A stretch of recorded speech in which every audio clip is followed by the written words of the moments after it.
এই ভিডিওটি বহুদিন আগের করা। ছোট্ট সানিম বাবা মায়ের হাত ধরে ঘুরতে গিয়েছিল বাসার পাশের সরিষা ক্ষেতে। গুটি গুটি পায়ে হাঁটতে পারা সানিম এখন বড় হয়ে গেছে, মাশাআল্লাহ। আপনাদের মাঝে মাঝে কি এমনটা ভেবে আফসোস হয় না, ইস যদি আমার ছোট্টবেলার দুষ্টু মিষ্টি স্মৃতিগুলো সব মনে করতে পারতাম। আমার তো এই আফসোস প্রায়ই হয়।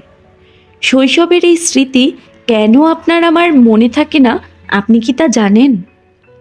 মনোবিজ্ঞানীরা ১ শতকেরও বেশি সময় ধরে গবেষণা করে দেখেছেন, শৈশবের স্মৃতি অনেকটা আমাদের মস্তিষ্কের প্রক্রিয়ার উপর নির্ভর করে, যা আমাদের ছোট থাকতেই প্রতিষ্ঠিত হয় কিন্তু পরবর্তী সময়ে পরিবর্তিত হয়ে যায়।